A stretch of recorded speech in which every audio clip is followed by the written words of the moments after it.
मैं राजनाथ सिंह साहब से पूछना चाह रहा हूं कि आपको ये झूठ बोलने के लिए किसने मजबूर किया? गांधी भारत में नहीं थे, साउथ अफ्रीका में थे राजनाथ सिंह साहब।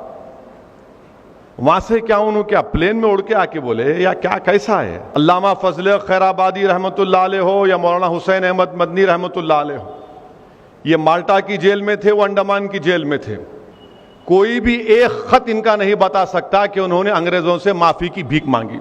कल एक फंक्शन हुआ, एक इंफॉर्मेशन कमिश्नर है जनाब, उन्होंने सावरकर के ऊपर किताब लिखी और सावरकर की किताब के रस्म इजरा में आरएसएस के मोहन भगवत थे, हमारे मुल्क के मौजूदा वजीर दिफा मोहतरम राजनाथ सिंह साहब थे।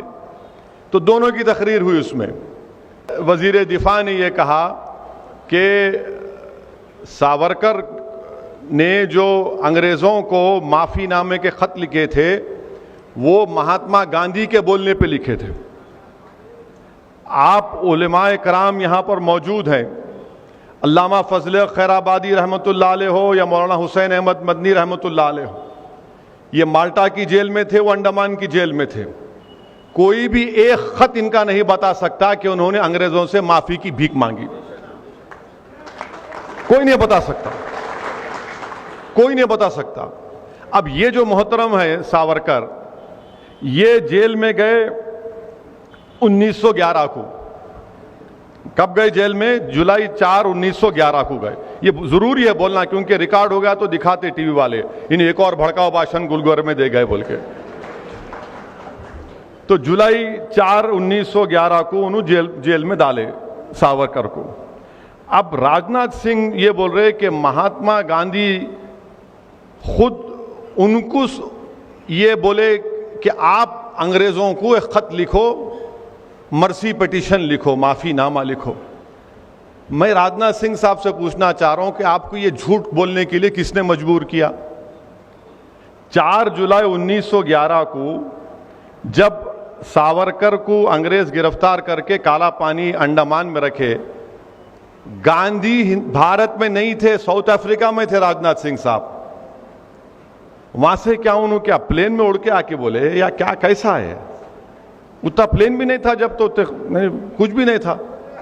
अब इन्होंने लंबी छोड़ दी है।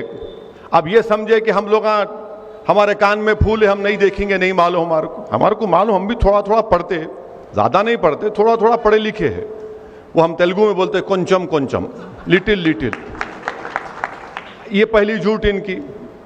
अब दूसरी बात यह है कि वो हो गया। फिर उसके बाद उन्होंने एक और माफीनामा लिखे नवंबर 14 को 1913 को, और तीसरा लिखे और महात्मा गांधी भारत को कब आए? जनवरी 9, 1915 को। माने 2 खत लिख चुके थे अंग्रेजों को सावरकर। अगर वो अंग्रेजी का खत आपके सामने पढ़ूंगा, उसका तर्जुमा करूंगा, तो ये जितने संघ परिवार के लोग हैं आग बिगोला हो जाएंगे। इतनी तारीफ कर रहे अंग्रेजों की, आप ऐसे हैं, आप दरिया दिल हैं, मेरे को माफ कर दो। अरे ये बात बोलते ही नहीं है। हां, यकीनन गांधी का खत है, गांधी ने खत लिखा था, गांधी ने खत का जवाब लिखा था। गांधी ने उस खत का जवाब लिखकर ये नहीं कहा गांधी ने अपने जवाब में सावरकर को कि बेटा तू माफी मांग ले जाके, नहीं कहा गांधी ने। गांधी ने खत मैं पढ़ के सुना देता हूं आपको। वो खत है, गांधी ने लिखा जनवरी 25, 1920 को, और गांधी इसमें खत में लिख रहे कि आई हैव योर लेटर, आपका खत मिला। It is difficult to advise you, बड़ी मुश्किल है आपको नसीहत का, आपको एडवाइस करना। मैं आपको I suggest however you are framing a brief petition setting forth the facts of the case, bringing out in clear relief the fact that the offense committed by your brother was purely political. Gandhi उनको ये मशवरा दे रहे कि आप एक petition अंग्रेजों को लिखो और जो जुर्म आपके भाई से हुआ ये बोलो कि वो सियासी जुर्म था। I suggest this in order that it would be possible to concentrate public attention on the case. Meanwhile, अने गांधी कहां बोल रहे इसमें कि माफी मांगो? गांधी तो यह बोलते थे कि अहिंसा का सबसे बड़ा रास्ता जेल को जाना है, जेल को जाना है। और मौसूफ को काला पानी में सावरकर को जेल में डाले, 8 महीने के अंदर ही खत लिख दिया उन्होंने पहला। अब राजनाथ सिंह बोलते कि हमारे वजीर दिफा है कि गांधी ने उनसे कहा था। गांधी ने कहा गांधी तो जनवरी 25, 1920 को खत लिखे, उससे पहले तो मौसूफ 2 खत लिख चुके थे। तो अब ये बीजेपी का मकसद क्या है कि सावरकर के बारे में बड़ा अच्छा, तारीख में यह भी आया, मैं एक सियासत का तालिब इल्म हूं, 1990 तक बीजेपी सावरकर का नाम ही नहीं लेती थी, हिंदुत्व का नाम भी नहीं लेती थी। यह आडवाणी ने शुरू किया हिंदुत्व और सावरकर 1990 में, उसके बाद से सब शुरू हो गए। अच्छा, सावरकर की तारीख क्या है? सावरकर की तारीख यह है कि सावरकर ने, मैं आपको बता रहा हूं कि सावरकर ने, अब ये हम बीजेपी वालों पे छोड़ देते, आप झूठ है सच है बोलो।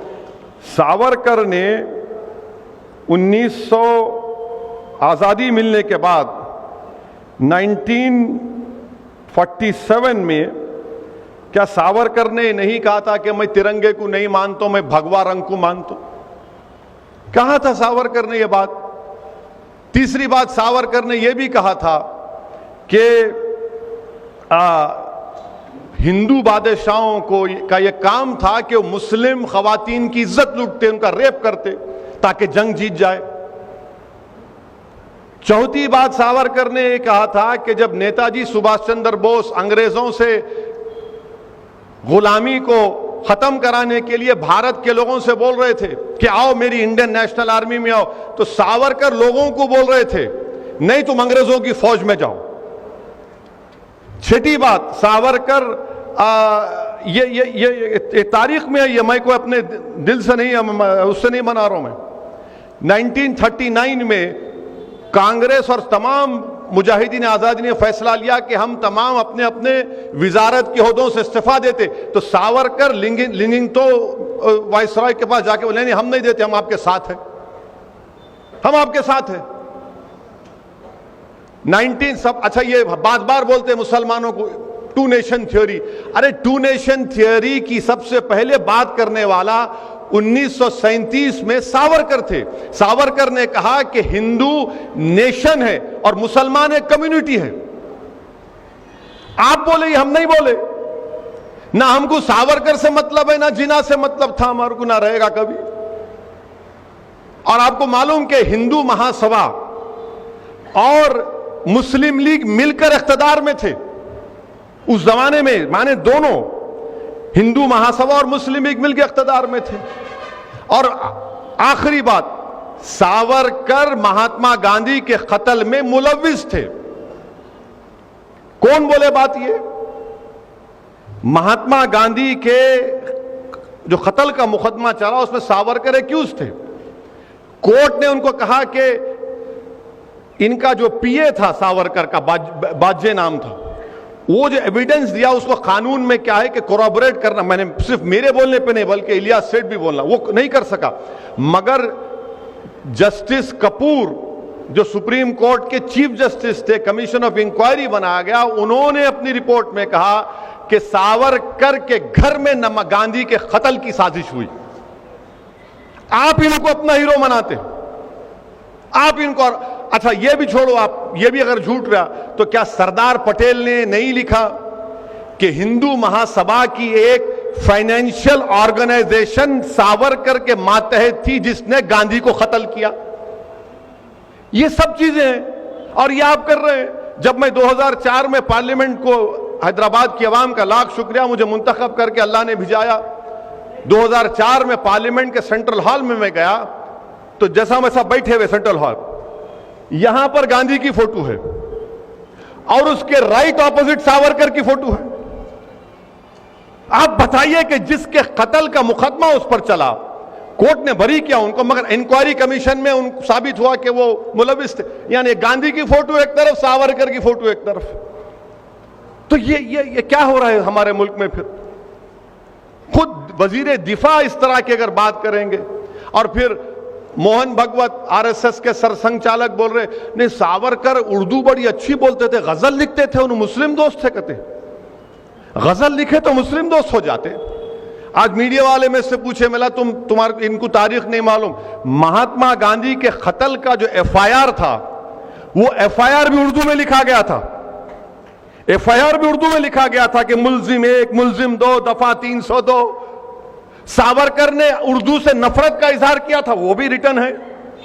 ये लोग ये समझते कि कोई जानता नहीं है, अपनी लंबी लंबी झूठ छोड़ के निकल जाओ, कोई पकड़ेगा नहीं। अरे तो हम जानते ना, थोड़ा बहुत पढ़े, हम भी उलेमाओं की सोबत में उनके पैरों के पास बैठकर हम भी सीखे, हम भी जानते हैं। तो आज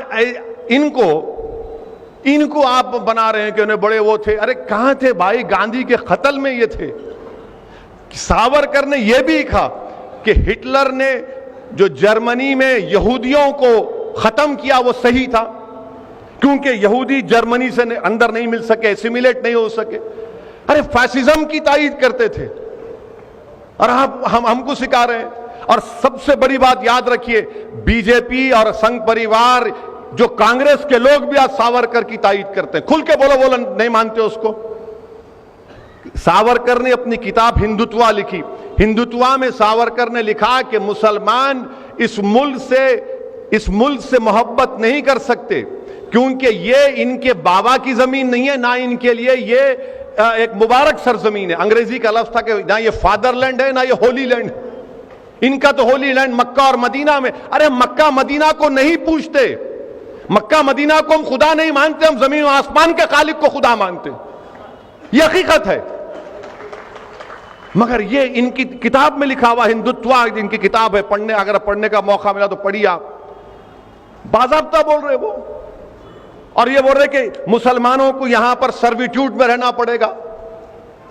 तो ये कल एक वजीर दिफा रहकर, संविधान पर, आईन पर ओत लेकर इस तरह की अगर बातें कोई करेगा तो आप खुद समझ जाइए कि मुल्क किस राह पे जा रहा है।